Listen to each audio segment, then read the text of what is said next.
అదే RTV app వార్తల్ని క్షణాల్లో చదివే అవకాశం ఉంటుంది. ఒక న్యూస్ పేపర్, ఒక టెలివిజన్ ఛానల్ మీ చేతుల్లో ఎప్పుడూ ఉంటాయి. సంక్షేమ పాలనకు ఓటేయాలని చెప్పి భారతీయ జనతా పార్టీ, జనసేన, తెలుగుదేశం పార్టీ కూటమి అభ్యర్థులను కడప జిల్లాలో ఉన్న 7 మంది ఎమ్మెల్యే అభ్యర్థులు పార్లమెంట్ సభ్యుడిని గెలిపించాలని చెప్పి ఈ సందర్భంగా మేము పిలిపిస్తున్నాం.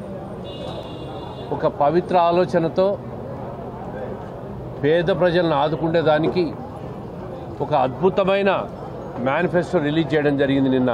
మా అధినేత చంద్రబాబు నాయుడు గారు, పవన్ కళ్యాణ్ గారు, మిగతా బీజేపీ నేతలు కూడా. ఈరోజు చూస్తున్నాం 5 సంవత్సరాల పరిపాలనలో సంక్షేమం అనే బటన్లనే ముసుగులో 5 సంవత్సరాలుగా పేద ప్రజలను మభ్యపెట్టారు జగన్మోహన్ రెడ్డి ప్రభుత్వం. కనీసం సంపద సృష్టించలేని అసమర్థత ముఖ్యమంత్రి అని చెప్పి పేరు తెచ్చుకున్నాడు. ఖజానాను ఖాళీ చేసినాడు, రాష్ట్రాన్ని అప్పుల పాలు చేసేసినాడు. ₹1 సంపద సృష్టించలే.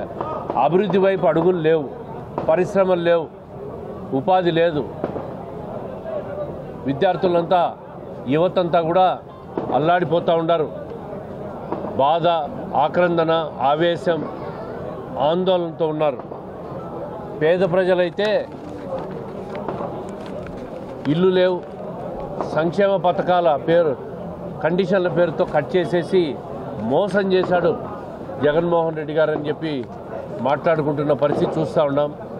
కనీసం తీవ్ర వేసవిలో తాగునీరు అందించలేని ఈ ప్రభుత్వం, ఇంత అసమర్థత ప్రభుత్వాన్ని ఎక్కడా చూడలే.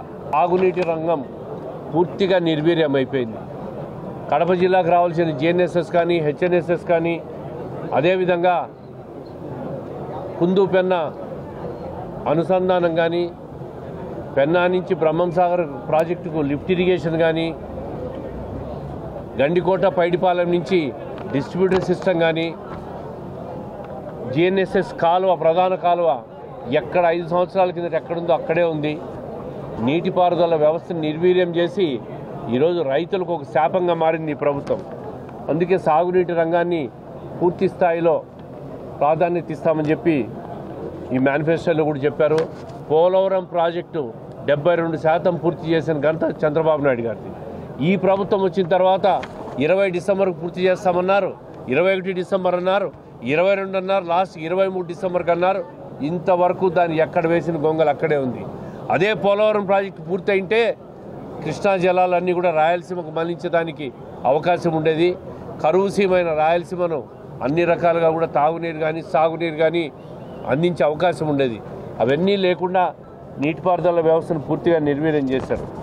ఇదే విధంగా అన్ని రకాలుగా యువత సంక్షేమం కానీ, సూపర్ 6 పథకాలు కానీ, బీసీ డిక్లరేషన్ కానీ, అన్ని రకాల బలహీన వర్గాలకు అనేక రకాలుగా ప్రోత్సాహకాలు కానీ, ముఖ్యంగా నాయి బ్రాహ్మణులు, వడ్డెరలు, పాడి రైతులు, ఉద్యోగస్తులు, పెన్షనర్సు, వీళ్ళకందరికీ కూడా అనేక రకాల సంక్షేమ కార్యక్రమాలు రిలీజ్ చేశాం.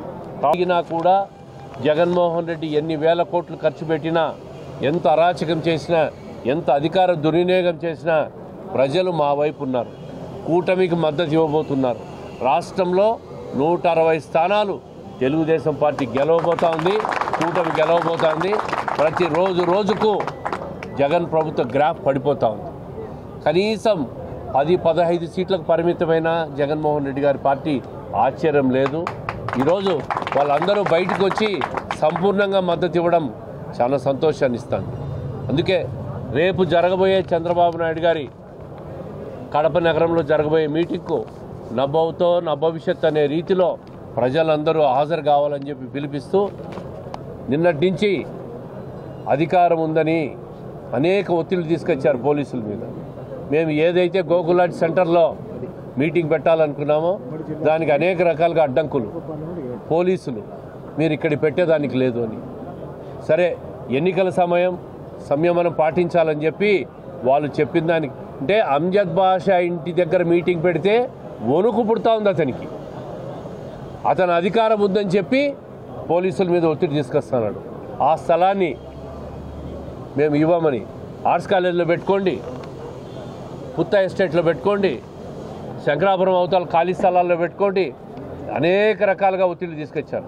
కడప నడిబొడ్డునే చంద్రబాబు నాయుడు గారు మీటింగ్ పెడతాం, మేము వదిలిపెట్టే ప్రసక్తే లేదు. నడిబొడ్డున కడప నడిబొడ్డున మీటింగ్ పెడతాం, మేము ఒప్పుకునే ప్రసక్తి లేదని చెప్పి చివరకు 7 రోడ్ల కూడల్లో రేపు సాయంత్రం 6 గంటలకు మీటింగ్ ప్లేస్ను ఖరారు చేశాం. చంద్రబాబు నాయుడు గారు ఎయిర్పోర్ట్లో 5 గంటలకు దిగి హెలికాప్టర్లో రాయచోటు నుంచి వచ్చి ఎయిర్పోర్ట్లో దిగి అక్కడి నుంచి వయా ఐటీఐ మీదుగా సంధ్యా సర్కిల్, కోటిరెడ్డి స్టాచ్యూ, అదేవిధంగా ఎన్టీఆర్ సర్కిల్ నుంచి 7 రోడ్ల కూడలికి 6 గంటలకు చేరుకుంటారు. గొప్ప బహిరంగ సభ, ప్రతి ఒక్కరు కూడా హాజరై ఆ బహిరంగ సభను విజయవంతం చేయాలని చెప్పి కోరుకుంటూ అందరికీ నమస్కారం. మరిన్ని వీడియోస్ కోసం ఛానల్ ని సబ్స్క్రైబ్ చేయండి, లేటెస్ట్ అప్డేట్స్ కోసం వాట్సాప్ ఛానల్ ని ఫాలో చేయండి అండ్ లింక్ డిస్క్రిప్షన్ లో ఉంది.